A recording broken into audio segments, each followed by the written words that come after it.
আসসালামু আলাইকুম রহমতুল্লাহি ওবরকাতুহু। সম্মানিত দর্শক, আমাদের দেশে রাজনীতিতে তেলবাজি একটা ইতিহাস, একটা ঐতিহ্য, একটা সংস্কৃতি বা অপসংস্কৃতি। অপসংস্কৃতি হলো যে তেল মারতে মারতে রাজাকে জাহান্নামে পাঠিয়ে দেয়। এরকম অসংখ্য উদাহরণ রয়েছে। আর রাজাকে তেল মারতে মারতে সফলতার স্বর্ণ শিখরে পৌঁছে দেয় ইন্টেলেকচুয়ালি। এরকম কয়েকজন তেলবাজ, ইতিবাচক তেলবাজের নাম বলি। যেমন রাজা হর্ষবর্ধনের যে সভা, রাজসভা, তো সেই রাজসভার যিনি সভাকবি ছিলেন বাদভট্ট, তেলবাজির জন্য মানব ইতিহাসে এইরকম ইন্টেলেকচুয়াল তেলবাজ আর হয়নি।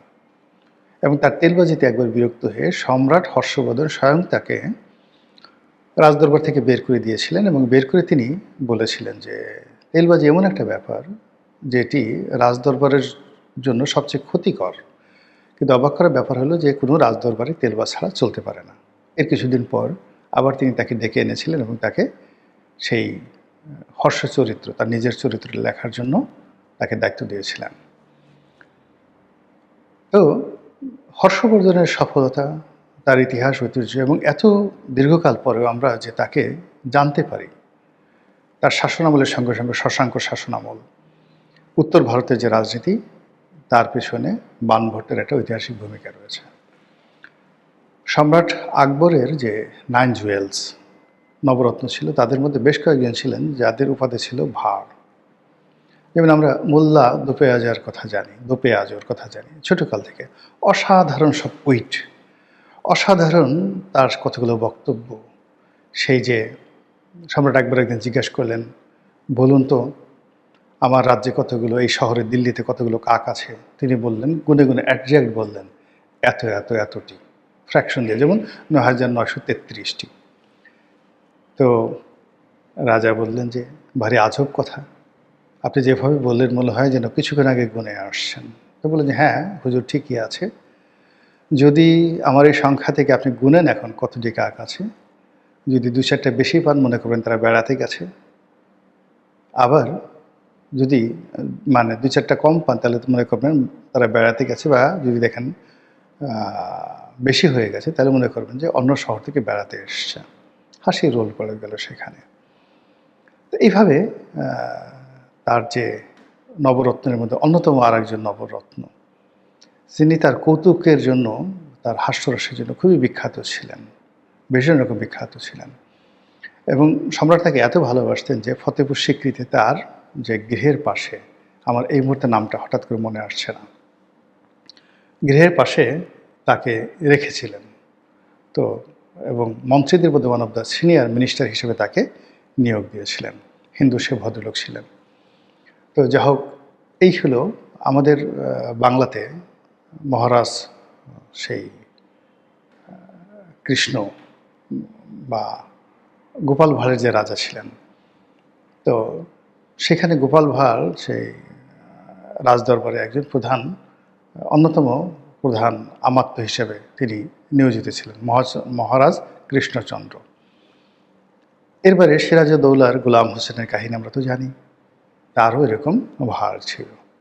শেখ হাসিনার অনেক ভাঁড় ছিল, বঙ্গবন্ধুর ভাঁড় ছিল, জিয়াউর রহমান, বেগম জিয়া থেকে শুরু করে সবারই এরকম ভাঁড় ছিলেন, অনেক ভাঁড় ছিলেন। আমরা কাউকে নাম বলে ছোট করব না।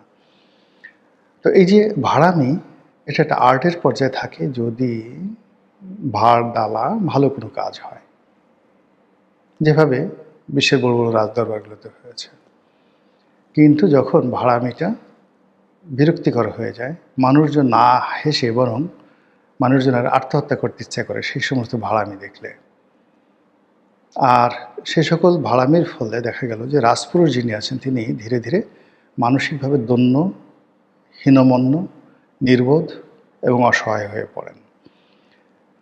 অনেকগুলি বিষয় রয়েছে যে তার সামনে করা হয়, কিন্তু তিনি টের পান না যে এটা মানে তাকে অপমান করা হচ্ছে নাকি তাকে সম্মানিত করা হচ্ছে। যখন মোজাম্মেল বাবু বলেছিলেন শেখ হাসিনার সামনে যে আমাদের খুব আফসোস হচ্ছে মাননীয় নেত্রী, এর কারণ হলো যে আমরা বোধহয় আপনাকে আর পাচ্ছি না। তো নেত্রী বলেন, কেন কেন কেন? বলে যে, আপনি এখন এই যে বিদেশ থেকে আসলেন, এভাবে এবার আপনাকে যেভাবে দেখলাম, বিশ্বের সমস্ত নেতৃবৃন্দ আপনাকে যেভাবে নেতা মেনে নিল, আপনি তো বিশ্ব নেত্রী হয়ে গেছেন। এখন যখন আপনি বিশ্ব নেত্রী হয়ে গেলেন, তখন তো বাংলাদেশ আপনাকে আগের মতো পাবেন না। দেখেন, সেদিন তিনি যেটা ঠাট্টা করেছেন, মশকরা করেছেন, এখন ঠিকই শেখ হাসিনা বিশ্ব নেত্রী হয়ে বাংলাদেশকে ত্যাগ করে দিল্লিতে চলে গেছেন। এরকম একটা অবস্থা তৈরি হয়।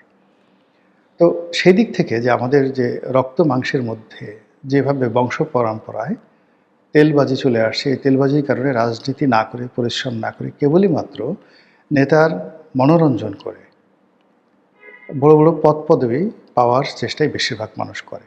পরিশ্রম করার চাইতে যদি জুতো চাটলে খুব দ্রুত উন্নতি লাভ করা যায়, যদি বাথরুমের বদনা টানলে, যদি নেতার বমি ধরার জন্য সবসময় হাত পেতে বসে থাকে কেউ, এবং ওটার মধ্যে কারো যদি উন্নতি হয়, তাহলে কেন সে তার সারা জীবন যৌবন অর্থবিত্ত সব রাজনীতির জন্য শেষ করবে? সে একজনের জন্য কাজ করলে তো হয়ে যায়। এবং সেই জিনিসটি নেতা অনেক সময় বুঝতে পারেন না।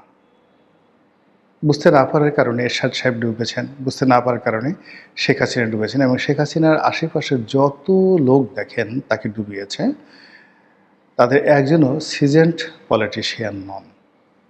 তারা সবাই সুযোগ সন্ধানী।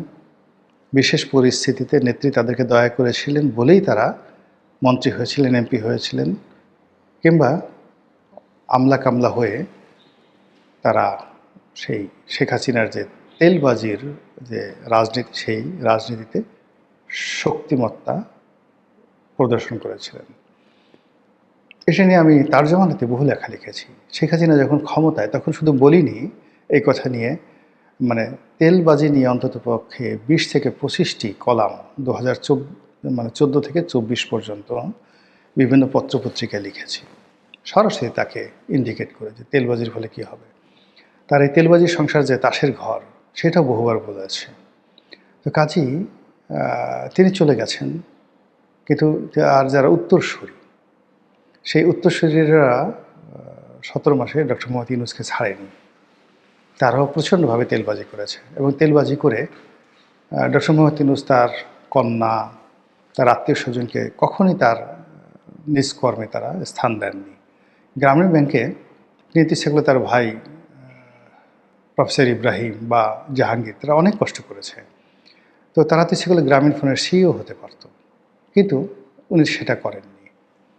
এমনকি তার দুটো মেয়ে, দুই স্ত্রীর দুটো মেয়ে, তাদেরকেও রাজকর্মে কখনো তার গ্রামীণ ব্যাংকের কোনো কর্মে বা গ্রামীণ ট্রাস্টের কোনো কর্মে তাদেরকে জড়ানো হয়নি। তিনি তার মতো করে লামিয়া মুর্শিদকে নিয়ে বা অন্যান্য যে সমস্ত লোকজন তার প্রিয়ভাজন, তাদেরকে নিয়ে তিনি এটা আলাদা বলয় গড়ে তুলেছেন। কিন্তু যেই মুহূর্তে তিনি রাষ্ট্র ক্ষমতায় এলেন, তখনই তার বিভিন্ন উচ্ছিষ্টভোগী সাংবাদিক, সাহিত্যিক, কবি, রাজনীতিবিদ, যাদের সঙ্গে তার সম্পর্ক ছিল, বিভিন্ন সময়টাতে সম্পর্ক ছিল, এবং এদের মধ্যে অনেকে আছেন একেবারে লেম্যান, যাদের বয়স ছিল 30-এর নিচে, তাদেরকে বিভিন্ন জায়গাতে বড় বড় পদে, জয়েন্ট সেক্রেটারি, এডিশনাল সেক্রেটারি, এমনকি পরিপূর্ণ ফুল সেক্রেটারি, এই পদমর্যাদায় তিনি নিয়োগ দিয়ে গেছেন।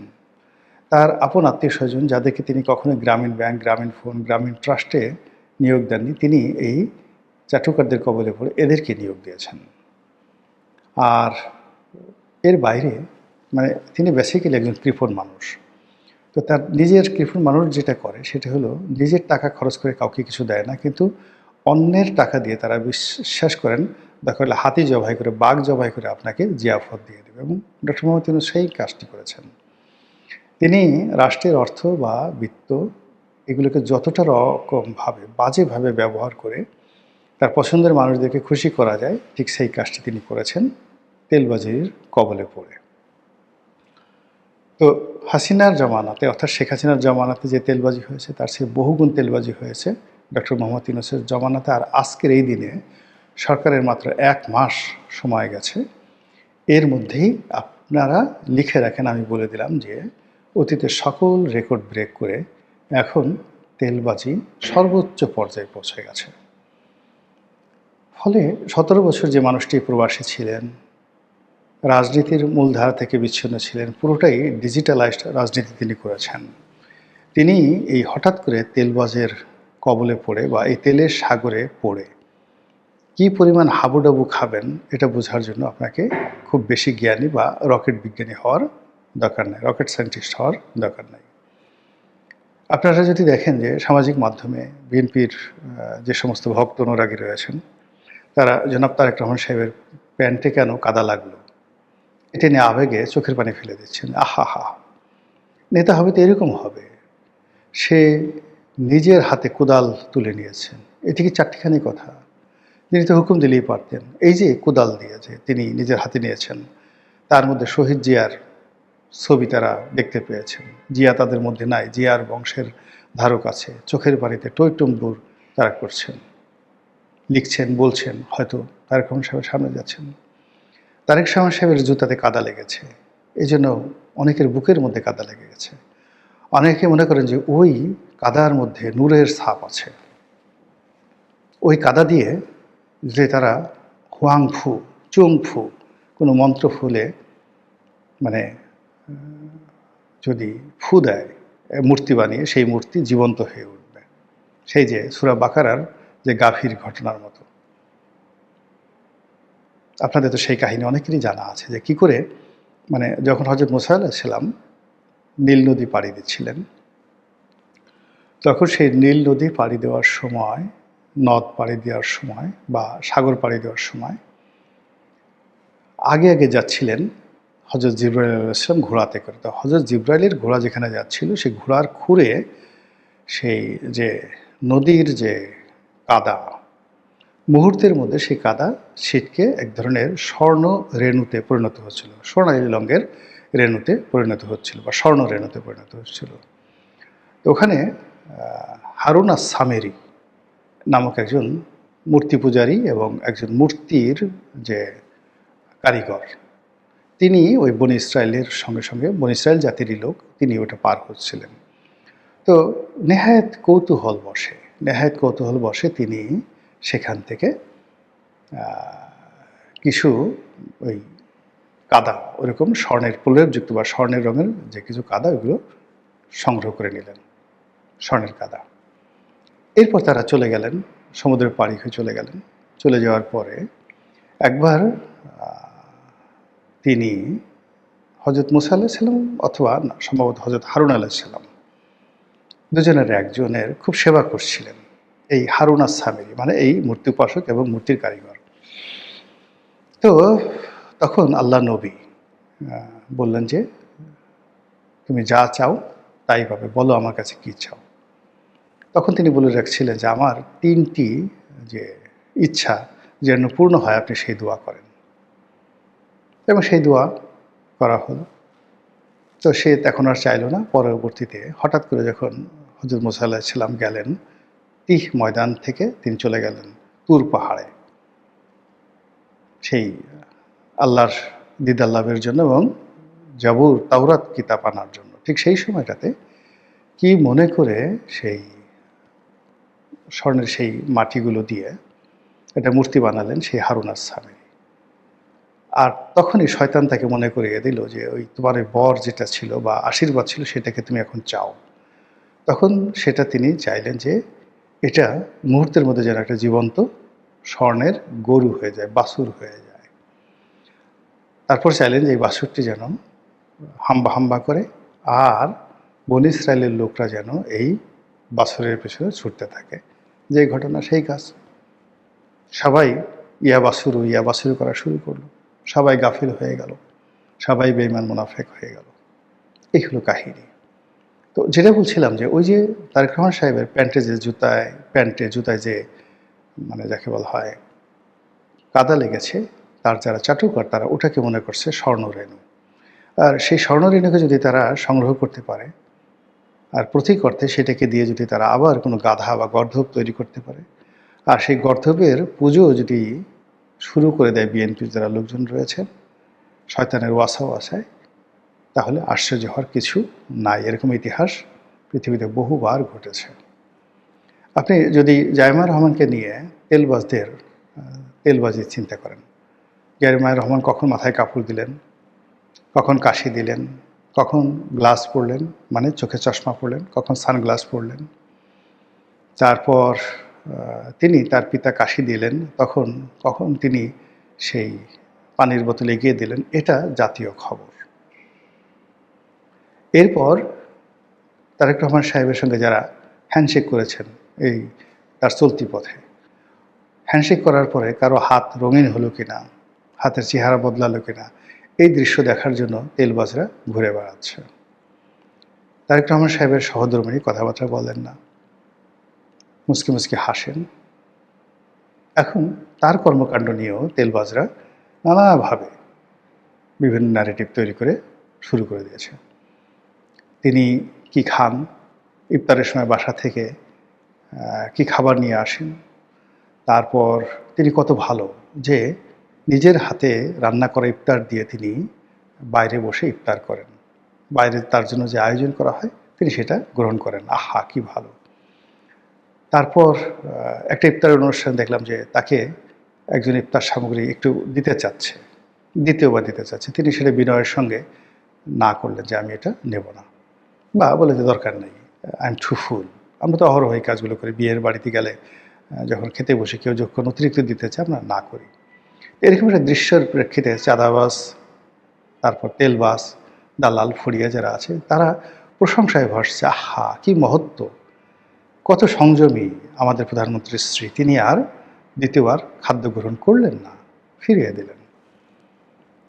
এর বাইরে তারেক রহমান সাহেবের হাসি, তার চলাফেরা, তার কথা, তার কণ্ঠস্বর, তার যে কোনো সিদ্ধান্ত, তার এই 100 দিনের কর্মকে নিয়ে 100টা মহাকাব্য রচনা, 100 দিন না, 1 মাস, মানে 30 দিনের কর্ম নিয়ে 30টি মহাকাব্য রচনা করার জন্য কত মানুষ যে বিদেশ থেকে নস্যি আমদানি করে নাকে মুখে সেই নস্যি লাগিয়ে যেভাবে মহাকাব্য লিখতে বসে গেছেন, যা আগামীতে মহাভারত কিংবা রামায়ণের যে ব্যাপ্তি এবং বিস্তৃতি সেগুলো ছাড়িয়ে যাবে। এই প্রধানমন্ত্রী বা তারেক রহমান বন্দনার সেই স্তুতি। এইভাবে চলছে। তেলের সাগরে ঢেউ লেগেছে, তেলের যে খনি সেই খনিতে জোয়ার এসেছে, আর অন্যদিকে তেলের বাজারে আগুন লেগেছে। একদিকে আগুন, অন্যদিকে ঢেউ, আর অন্যদিকে জোয়ার। তেলের এই ত্রিমুখী যে পরিচালনা এবং ত্রিমুখী পরিবেশনা এবং ত্রিমুখী ব্যবহারে শেষ পর্যন্ত বিএনপির ভাগ্যে কি জোটে সেটা দেখার আশায় রইলাম। আসসালামু আলাইকুম রহমতুল্লাহি ওয়া বারাকাতুহু।